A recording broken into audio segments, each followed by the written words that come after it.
Greetings. I am Colonel Michael Black, United States Air Force retired. I'm honored to be the Air Force representative for this inaugural Father's Day celebration, honoring fathers whose child or children followed in their footsteps to serve in the armed forces, just like Daddy.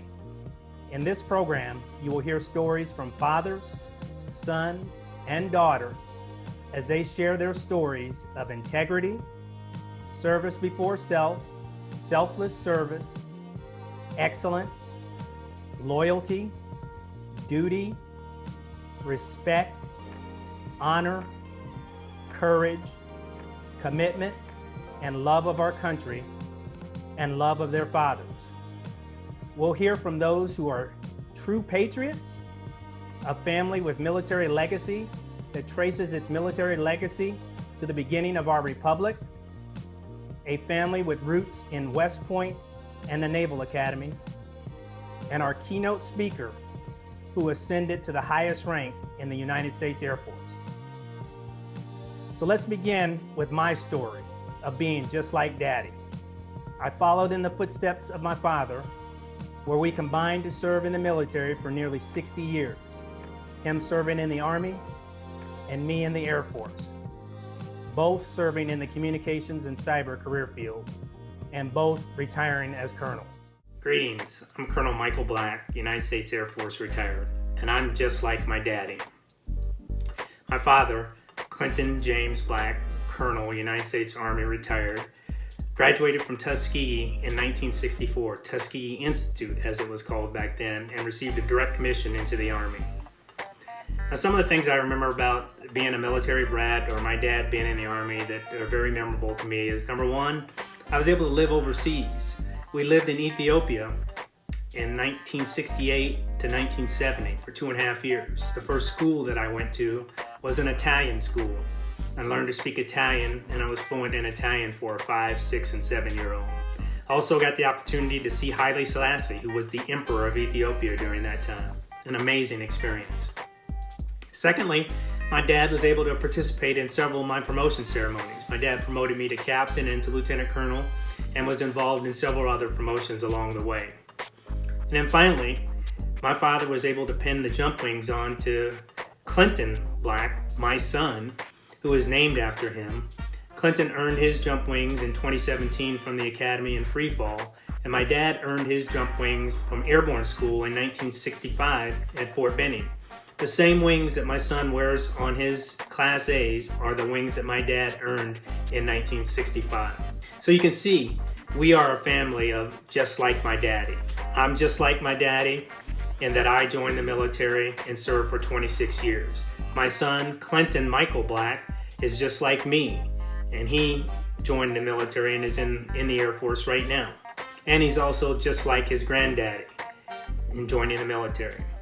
Now, the interesting thing is sometimes my dad will pull rank on me and remind me that he's the first Colonel Black, right, Dad?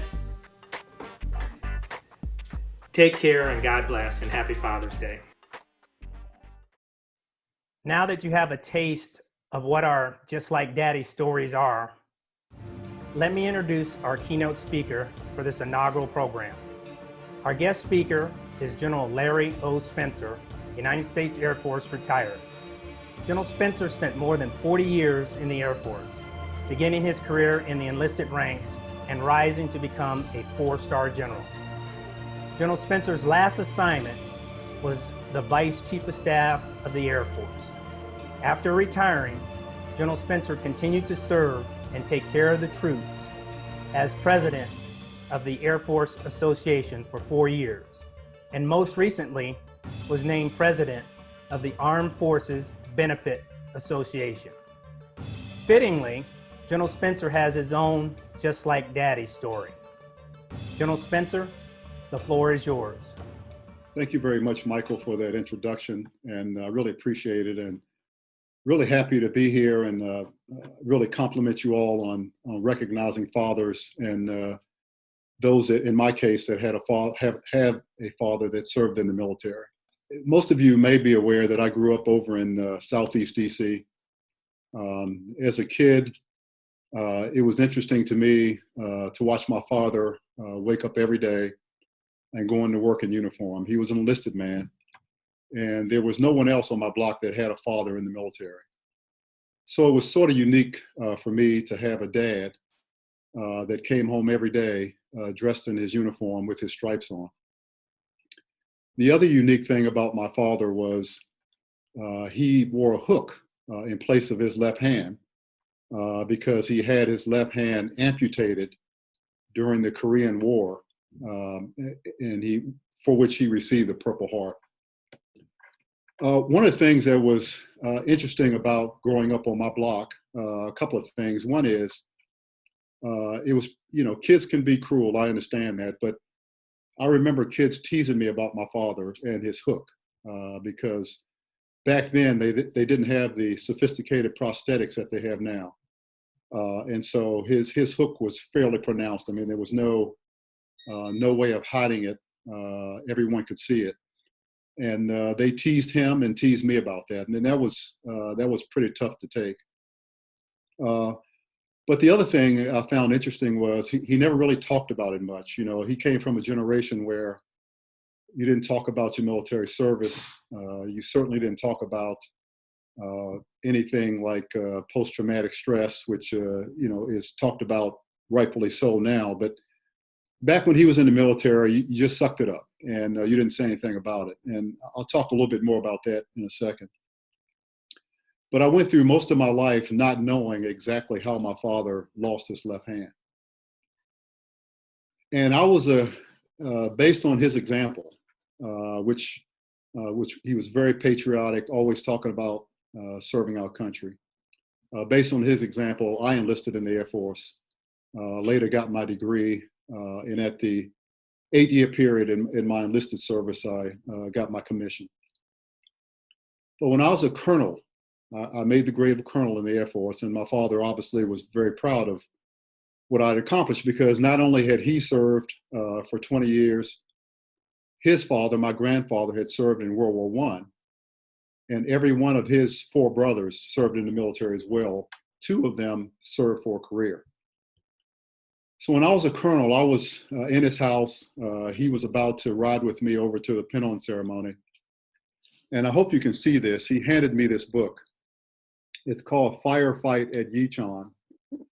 And it was by Lieutenant Colonel Charles Bussey, who was his company commander in the Korean War, who had written a book about how a lot of the African-American soldiers in the Korean War did not receive the credit and the notoriety and the recognition that they should have received because the military had just recently been integrated and they just did not recognize Black soldiers for medals and other things as they should have.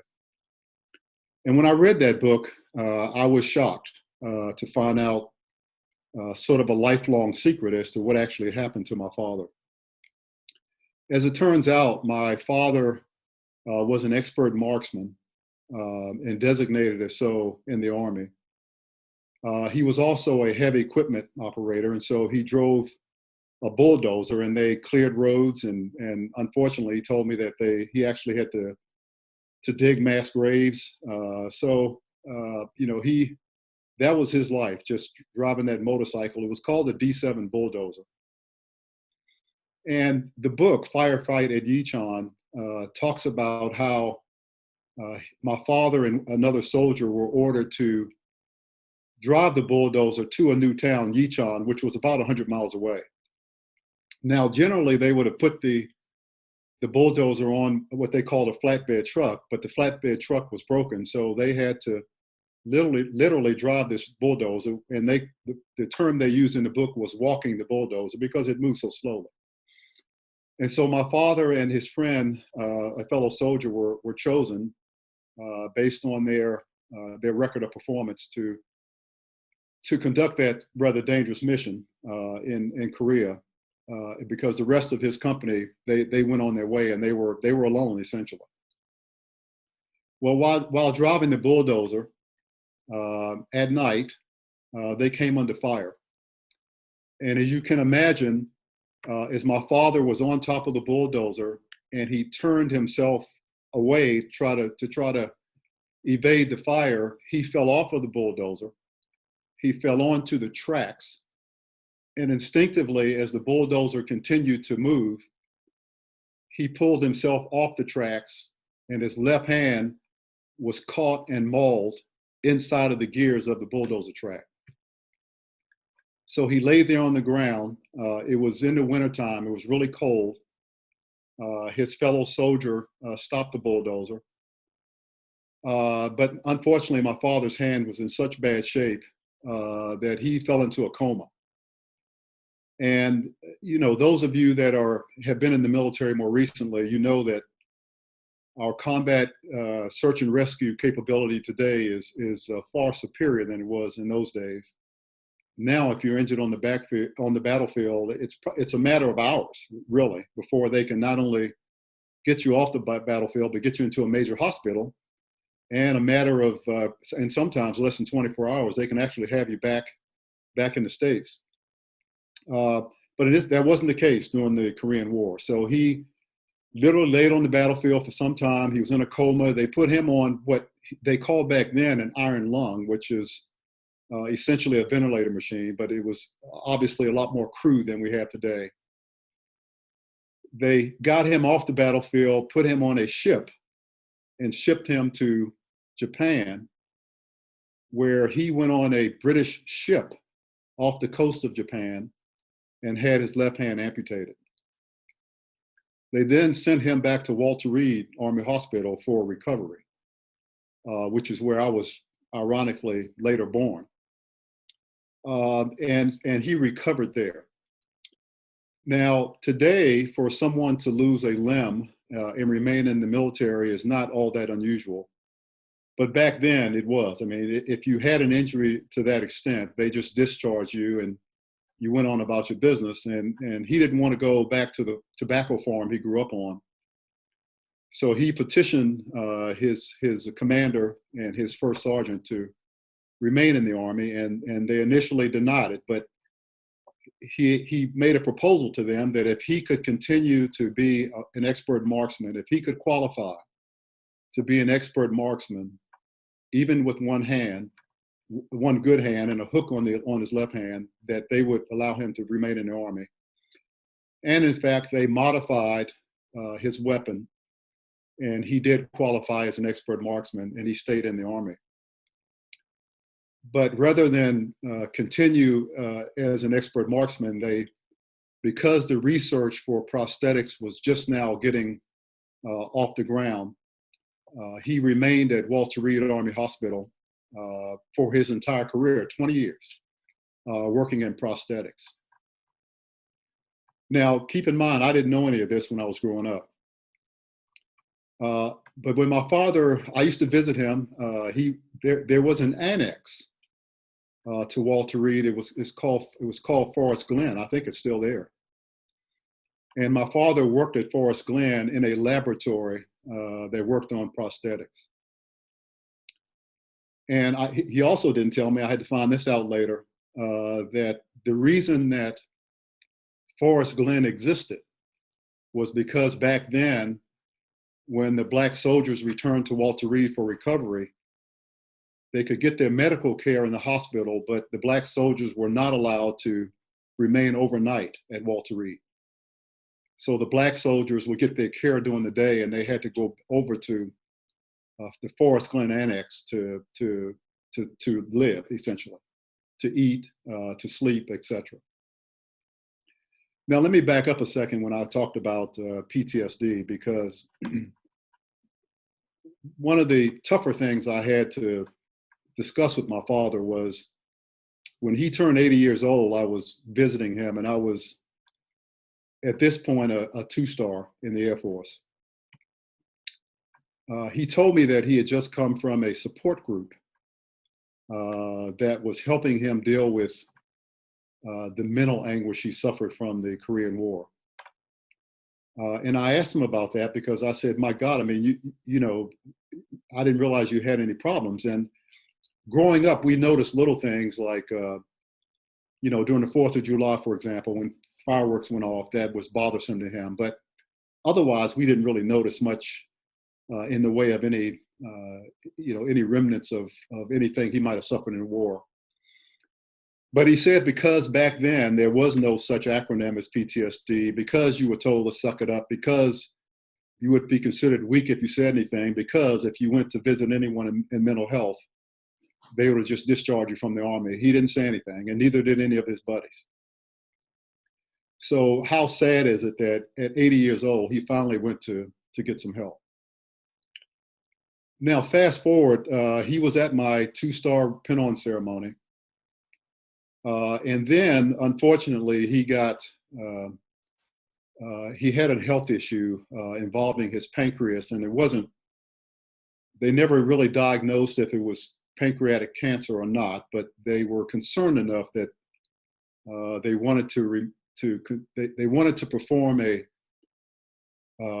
procedure called a Whipple procedure, which is very complicated, and they normally don't do it for someone his age. And without going into gory details, it actually involved the actual removal of his pancreas and part of his stomach and gallbladder, a whole lot of things. It was just a pretty terrible thing to think about. And I remember talking to him just as he went in to surgery, and he was a lot stronger and more practical than I am. He had made peace with the fact that he may not pull through the surgery. He was okay with it, but he told me, as the oldest of 6 children, that he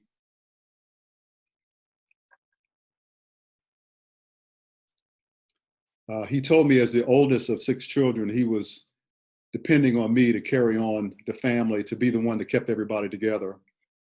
And he said because of that, and because he was so proud of what I had accomplished, that he felt he was good. If he did not make it through the surgery, he was happy, and he had a smile on his face as they wheeled him into surgery. To make a long story short, they did the surgery. It was tough for him. He stayed in the ICU for an unusual amount of time, and he never came home from that surgery. He bounced up and down with different episodes. I got called. I was working in the Pentagon at the time. I got called several times. You need to get over here. Your father's not doing well. He's not going to make it. I'd get over.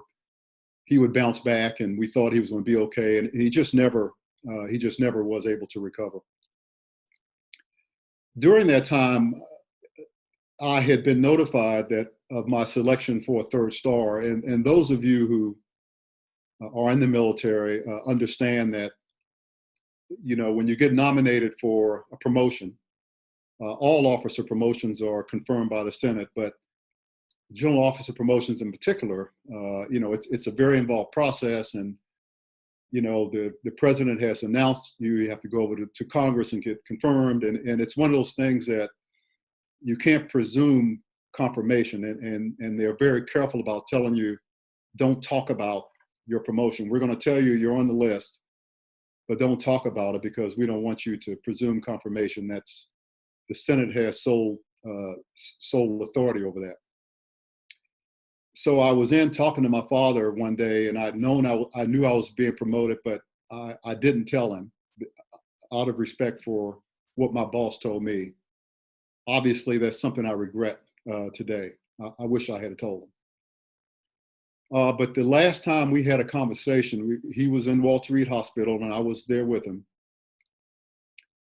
And I don't know why, I'm not ready to go as far as to say he knew he wasn't going to make it. I'm not ready to say that. I don't know. But he talked to me about his military service in a way that he never had before. And he told me how tough it was to enter the military when it was still segregated, and how awful that he and his friends were treated, and how they did not, even though they were legally, the military was legally, by presidential executive order, integrated, that was not the practice. And so it was really tough for he and his friends. And they a lot of harassment. Most of them the only jobs they could get was as cooks and things of that nature. He was actually fortunate to be a heavy equipment operator. And he told me how tough things had been, and he said, he was glad that I was doing so well, and that he was, no one in his family had ever been an officer in the military, much less a general officer, and he was beside himself. And so it was tough for me to hear how difficult he had it. And I really wanted to tell him, Dad, just so you know, I got another promotion, but I didn't. And again, that's something if I could go back, I would do that. Not because of me, but because I know how it would make him feel. I have no idea what his reaction would be if he was alive to see me pin on the 4th star. When I think about Father's Day, obviously, that's what I think about. My father dedicated most of his life to the military, to the U.S. Army. He loved the Army despite the hardships he had to endure when he came in. Keep in mind, I came of age during the Vietnam War, and it was anti-establishment, anti-military, all of that. And none of my friends wanted anything to do with the military. But he kept telling me, that for a guy that grew up on a tobacco farm, coming in the Army was the best thing he could have done. I mean, he got to learn things he never would have learned. He got to meet people he never would have met, and he got to serve his country. And that was important to him. And whereas he never wanted to put any pressure on any of us to join the military, he was really proud that I had. And as I mentioned, he was beside himself that I'd become a general officer. So I owe him so much, not only in terms of what he meant to me and my family, but the fact that he instilled in me a sense of patriotism, despite the fact that our country is the greatest country on earth, but it is on a journey toward a more perfect union. It's not perfect yet. And despite the problems we have, he instilled a commitment and a dedication in me to do whatever I can to make our country better and to help it along that journey of becoming a more perfect union. So Father's Day for me is, a time when I reflect back. I think about growing up with my father when I was a kid over in Southeast DC, watching him come home in his uniform. I reflect back on the kids that teased him and teased me about his hook that he had on his arm or in place of his left hand. I think back when this was really tough for me, when I graduated officers training school, and he came and picked me up at the airport. I was still in uniform, and I was a second lieutenant. And back then, this was before 9/11, obviously. So back then, you could pull the car right up to the front of the airport and get out. And he pulled the car up to pick me up. Before I could get in the car, he jumped out of the car. He ran around to where out the other side, the passenger side, and he saluted me and he said, "Congratulations, Lieutenant." That was tough for me to watch and to see the pride on his face that he had in me, that I'd become the first member of our family to become an officer. Now, when we got in the car, he got a little more serious by saying, "Now look, just because you're a lieutenant, don't think you're all that, because and you better never forget, the backbone and the strength of the military is the enlisted corps, and you better never forget that." And any of you that know me, you know that I never did. I focused most of my attention as an officer trying my best to support and help our enlisted force, because they are, in fact, and continue to be, the backbone of the military. Today, now that I'm retired, occasionally I look through pictures of my father, particularly when I have my family over, and reflect back on his service, reflect back on my own service.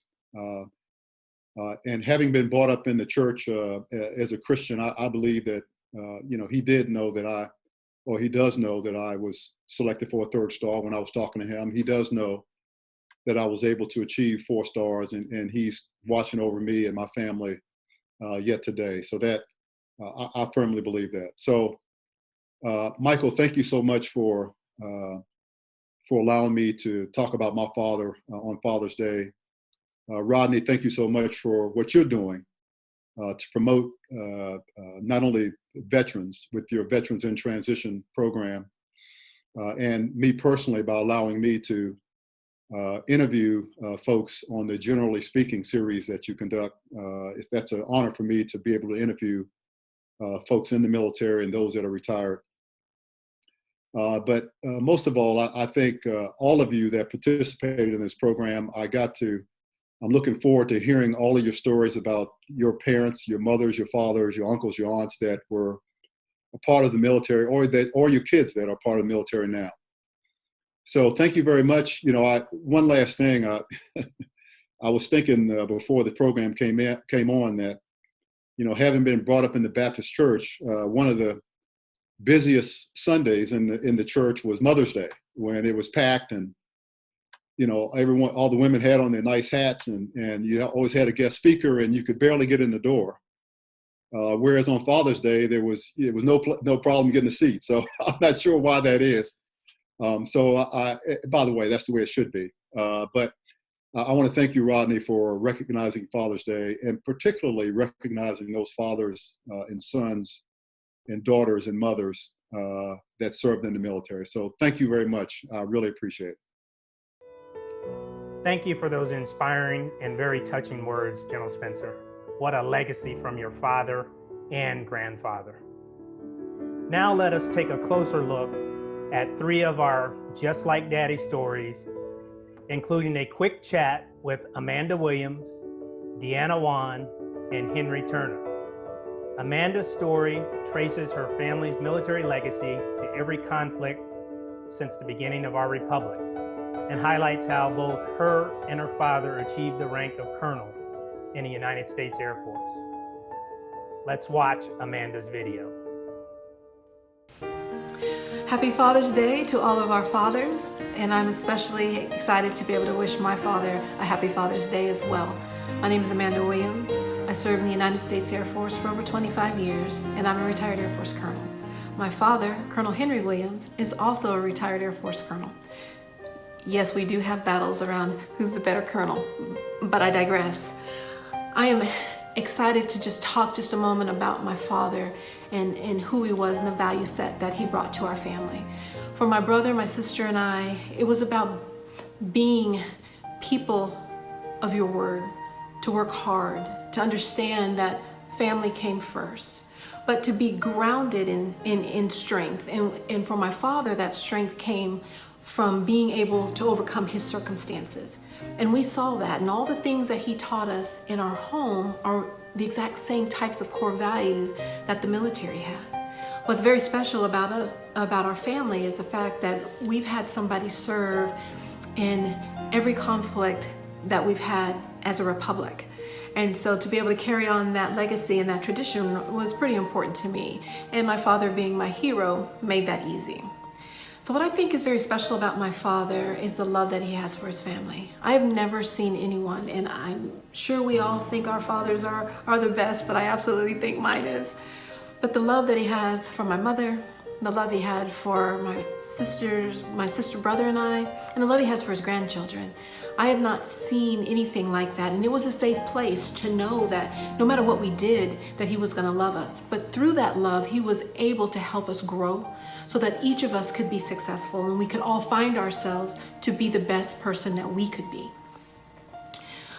If I could share probably 2 moments, I think, kind of through my lifetime, I think the first moment was when he commissioned me coming out of the Air Force Academy. That was pretty special, and of course a couple of my classmates asked him to do the same.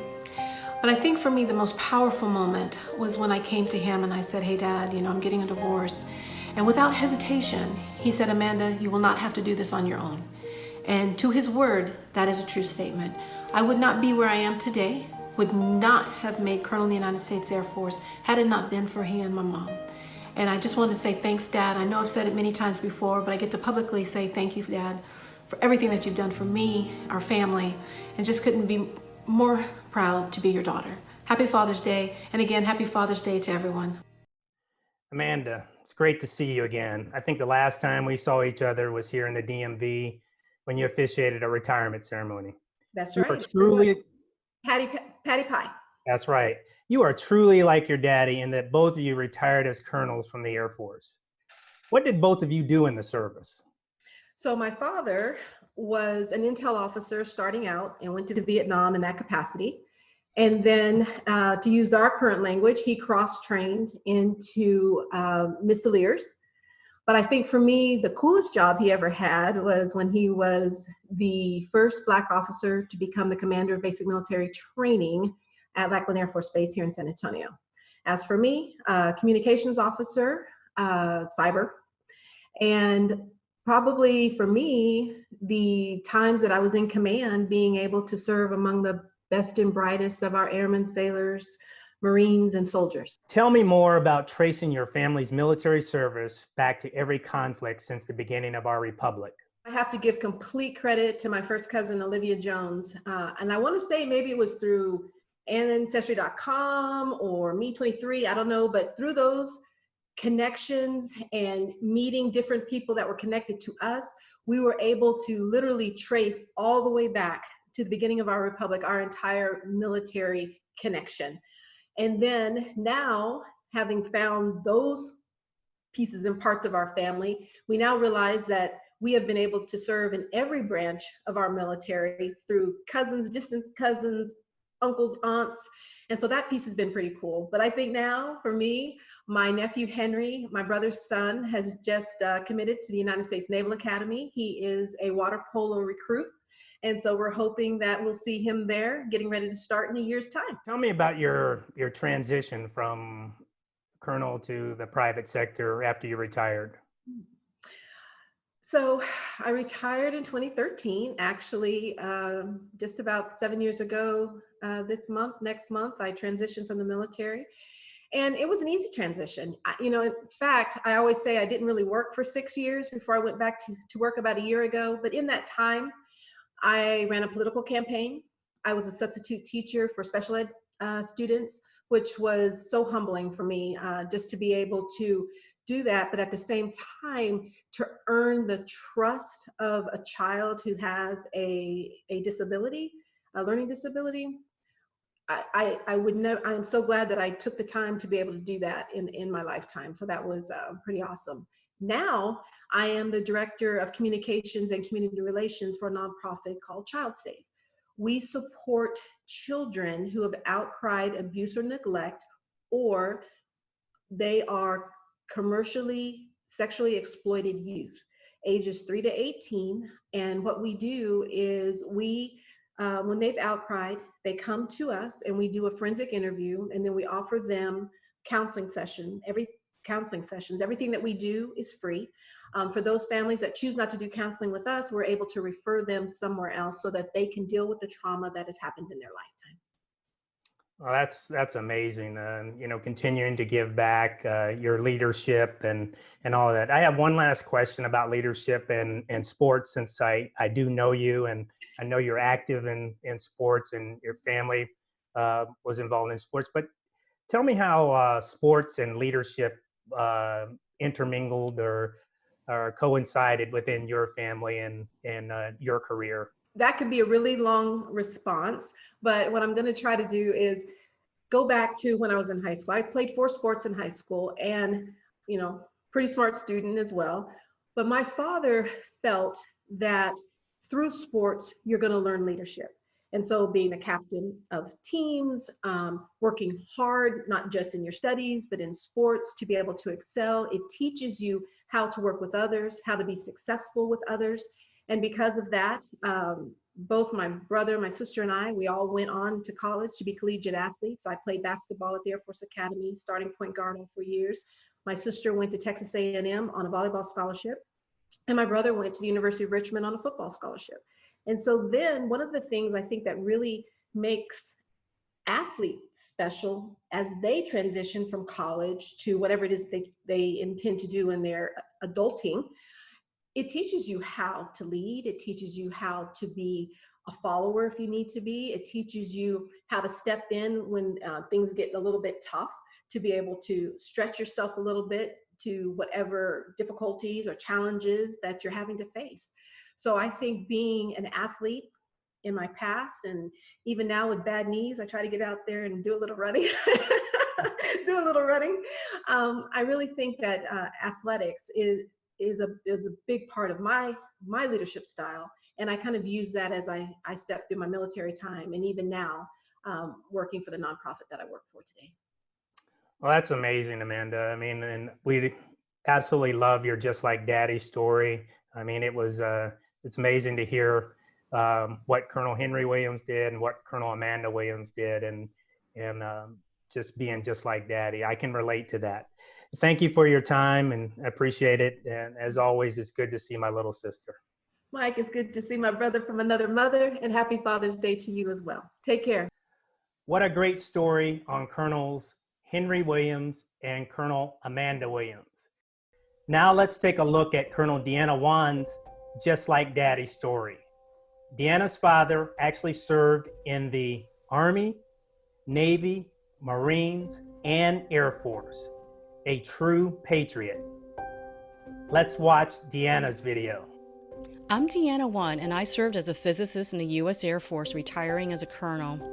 I remember traveling on my first Pan American Airlines flight as a little girl and hearing that the pilot making the announcement over the aircraft's PA system was Ronald Wan, my father. A true patriot, he served in all four services to include the U.S. Army, Navy, Marines, and Air Force, and is a veteran of World War II, the Korea and Vietnam Wars. Despite growing up during the Great Depression era, my father had dreams of becoming a fighter pilot. However, the Navy Marines informed him that he could only serve as a mess attendant or cook. Rather than accepting this, his love for being around aircraft led him to serve as one of the 11 all-Chinese American crew of aircraft mechanics on the historic Pan Am China Clipper. He achieved his dream eventually of becoming a U.S. Air Force fighter pilot, where he flew F-84s and F-86s during the Korean War and pioneered air-to-air refueling. He retired from the U.S. Air Force as a colonel and was the first Asian American 747 pilot for Pan Am. My father is now 95 years old, and he is to receive the Congressional Gold Medal of Honor. He taught me about love and service to God first, then country and family. I'm so grateful for how he's inspired me and many others to pursue your dreams without limits. Deanna, tell us a little bit more about your father's service, for it's extremely rare to know someone who served in 4 different branches of service. Sure. It was during World War II that it was, before my father even finished high school, he was so patriotic. He wanted to serve his country. So he left high school and he went into the Navy and Marines. He served as a crew chief on the Corsair F4U. And he also, he knew early on he wanted to be a fighter pilot. But back then he was told he could, maybe become a mess attendant or a chef or a cook. And so he went back and forth between the Navy, Marines, got that same story, but eventually he did get over to Hamilton Air Force Base and told him his dreams, and they had him take a test. And from there on, he that the Army stint comes in the fact that, back then they didn't even have flight training yet for a separate Air Force, so it was still conducted under the Army. And so he went through pilot training, but, prior to all that, he even, when he was only 17 years old, he was working as an aircraft mechanic on the Pan Am China Clipper, because he just wanted to be around airplanes and aircraft. Wow. Well, thank you for sharing that interesting fact about your father's service in 4 different branches. You also mentioned that your father received or is about to receive the Congressional Gold Medal of Honor. Can you tell us a little bit more about that recognition? Yes, it's really monumental. Congress has, made the decision to recognize all these Chinese Americans that are World War II veterans, and it was awarded to 20,000 Chinese Americans, but there's only, a few hundred that are alive. And so my father was scheduled to receive it this past April, but with everything that's going on, it's indefinite right now, but hopefully soon. Nice. Now, your father obviously has a story of perseverance, but I understand you have your own perseverance story in that you are a cancer survivor. Would you mind sharing a little bit more about that? Sure. Yes. So I was at my last assignment in the Air Force and thought everything was great. And I got diagnosed with ovarian cancer. My condition deteriorated to the point where both lungs collapsed, filled with fluid, and I ended up in hospice. And I was given 4 weeks left to live. It's really by God's grace that I survived because I never did chemotherapy or radiation. I just had surgery. And so I'm just grateful now. It's given me an opportunity to serve others uh, by being a health coach now. Wow. And I know you like to give back, and you have, you touched on that a little bit about being a health coach. Can you share a little bit more about giving back and how that's something that you like to do? Yes, I love to give speaking engagements where I teach people about being proactive about their health and some of the holistic and natural alternatives that are out there that really helps to support their health without hurting their body. And I offer free initial consultations for anyone who just wants to talk about their health. Hi, Deanna. I understand you have an interesting story about your father's time and service in Korea. Can you expand on that?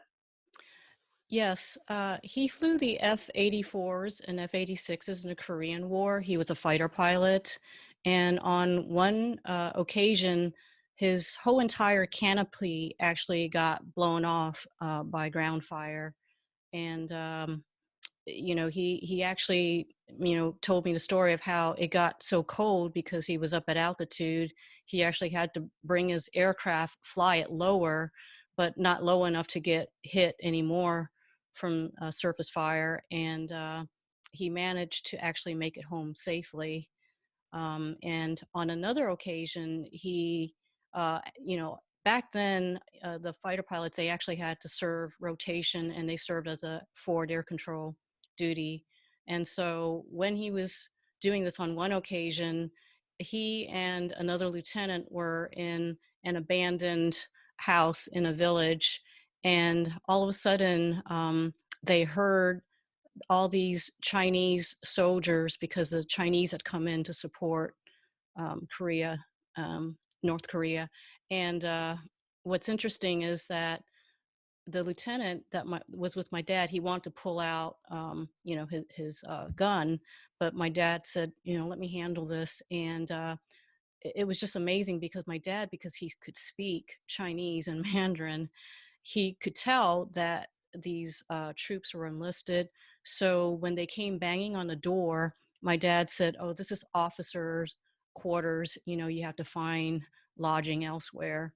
And so they went off peacefully because they would have been vastly outnumbered. So, he's just very quick thinking. Man, two amazing stories about adapting and overcoming with the canopy and then the enemy soldiers. Amazing. Now, I know you both were colonels in the Air Force, and I'd like to hear a little bit more about what you did in the Air Force, Deanna. Can you expand on that? Sure. Yes, I came in. I specialized in lasers and electro-optics, and then I also got to work in launching satellites, in ballistic missile defense, NATO operations, and then also chemical, biological, and nuclear warfare. Wow. Amazing story and amazing service by two colonels in the Air Force. Thank you again for sharing that story about your father and about you. You are truly just like Daddy. Thanks, Mike. I'm grateful for the opportunity to serve. Wow, what a legacy. Thank you for sharing your Just Like Daddy story, Deanna. In our next Just Like Daddy story, we'll see from our video submissions that the Turner family had the most children to serve in the military, with children who graduated from West Point and the Naval Academy and went on to serve just like Daddy. Let's watch Henry's video. Hi, I'm Henry C. Turner Jr., and I retired from the United States Army as a Lieutenant Colonel almost 20 years ago. Father's Day is special to me not only because I am a father, but because our father taught 3 sons how to be a true father. Our father, Henry C. Turner, grew up in Mobile, Alabama during segregation. He was able to leave the South through education and through the United States Army. He was drafted into the all-segregated Army, and even though he was a college graduate, he was made an enlisted soldier, just like his father, Private James E. Turner. Our father never let discrimination stop him as he completed his initial enlisted service and then joined the United States Army Reserves. During this time, he went back to college and earned his doctorate in optometry, and then joined the Integrated United States Army as a commissioned officer in the Medical Service Corps. After completing 30 years in the United States Army, he retired as a colonel and the chief of the optometry clinic at Walter Reed Army Medical Center in Washington, D.C. The first Black to ever hold this position. Yes, I am extremely proud of our father. I say this to tell you that even though he was extremely driven to excel in whatever he did, he was always there for us. One has to ask themselves, how does one get all 4 of their children to follow in your footsteps into the United States military if you did not leave an indelible impression on their lives while growing up? Not only did he leave that indelible impression, but he also got all of his children to go to the college he wanted us to attend. The 3 sons all went to the United States Military Academy at West Point, and a daughter went to the United States Naval Academy at Annapolis. Yes, our father was passionate and driven to excel, and he instilled that into us. All the children retired from the United States military with either an MBA, PhD, or JD on top of their military rank. All of that is nice, but what I remember most for and want to thank him today and always for is for always being there at my football, track, and baseball games, pushing me to excel in grade school, allowing me to spread my wings and go to a diverse public high school in Largo during integration when all I had known before were Catholic, predominantly white schools in the Midwest, and for traveling to West Point to visit me in the hospital when I tore my knee up playing ball. Dad, I know you are looking down from above on us, watching our families grow, with 3 of your grandchildren serving in the United States Army now. I could not have done it without you stepping in at times when I was not there as the best father I could have been to our children. However, you stepped in as a grandfather must, and you had your sons back. Thank you, Dad. Happy Father's Day.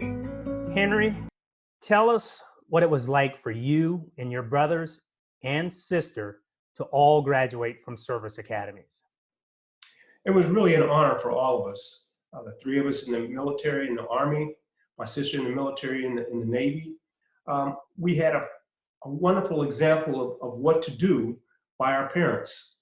Mother was a teacher and our father was in the Army. So we always had someone who showed us how to do something properly and how to do it right. And so when our father actually prompted us and pushed me specifically to join the military, I never wanted to do it. I wanted to play in the NFL.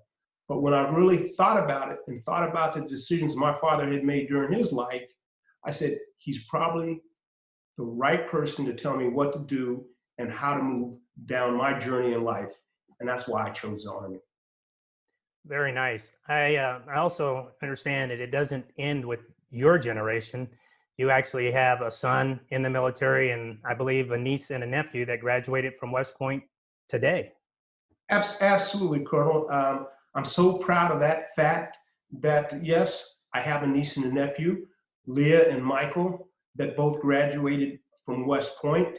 My twin brothers, who graduated from West Point 7 years behind me, those are their children. And we're so proud of them and continue on the Turner legacy in the military. Now, my sister, who graduated from the Naval Academy, she's a little envious of the fact that nobody went into the Navy, but she's so proud of the fact that her niece went in and is serving as well. That's awesome. I love the Turner legacy modifier that you use. Can you expand on your father being the first African American chief of optometry at Walter Reed? And I understand he came in, enlisted first, but if you can expand on his rise from entry into the military to becoming the first African American chief of optometry at Walter Reed. Yes, absolutely. I'm so proud of my father, because we all have to remember that back then it was a segregated army. He was drafted in World War II for the war as an enlisted soldier, even though he had already graduated from college. So he came as an enlisted soldier and then served his time therein for about 4 years, got out and joined the reserves. And he stayed in the reserves until he got married. And my mother suggested to him to go back into the Army. And he went ahead, he filled out his paperwork, and this time they brought him in because now you had an integrated Army. And he was able to come in much easier, and he came back in and went to Fort Sam Houston in Texas and went to the Medical Service Corps, and he became an optometrist. And for him to do that during segregation back in the 1957 timeframe is really remarkable, because not only did he enter in back as a private, got out, went in the reserves, came back in now as a lieutenant, but he rose from lieutenant all the way to colonel, full bird. And I'm so happy and proud of that, because he brought us here to Washington, D.C., and he became the first Black to ever be the chief of the optometry clinic at Walter Reed Army Medical Center in Washington, D.C. And he was also the first Black to ever head up the National Association for the Optometry. So he did well to have risen from Mobile, Alabama, in segregation. You look at what's going on now in our world and just realize that it was worse back then to do what he's done now. He was the example that led us, all 4 of the children, to where we are now. And he was the example, and I'm going to tell you, he's the example for my son, so that my son also joined the military and has made it to major as an engineer there in Fort Knox, Kentucky. Nice. Engineers lead the way. So you're retired now and served 20 plus years. What are you doing with yourself? Well, after I retired from the military, I really had to think about what I really wanted to do. And I think it goes back to what my father said when we were in the military and we were living here in Bowie, Maryland. He always said, Henry, somebody's gonna make a lot of money off of this land that's out here in Bowie and down in southern Prince George's County. And I took that to heart. And I got into the land development business, and was able to do fairly well in accumulating a vast amount of property, but in building a couple small communities here in the southern portion of Prince George's County. And so I did that, and then I thought I was going to get into the political game, and I got into the political game and ran for county executive, ran for some other things. What I'm so proud about is that even though I didn't make county executive, our sister graduated from the Naval Academy, spent 20 years in, and became a lawyer, is now sitting as Prince George's County Circuit Court judge. So I'm really proud of that. That's awesome. And an awesome story about your father and his amazing legacy. It's amazing to see so many family members that followed in the footsteps of James Turner. Thank you, Henry, for sharing your Just Like Daddy story. Amazing. Well, thank you, Colonel. I appreciate it. And to be honest with you, it didn't begin with our father. It began with our grandfather who came in World War I as a private in the segregated army. So he was the beginning of all this. Thank you, sir. All right, awesome. What a great Just Like Daddy program. From General Spencer kicking things off as our keynote, to the video clips of sons and daughters being just like Daddy, this has turned out to be a great Father's Day. Thank you to all of our sons and daughters who took the time to tell their awesome Just Like Daddy stories. Thank you to the fathers and grandfathers who set the examples and led the lives that led the children to choose to be just like Daddy.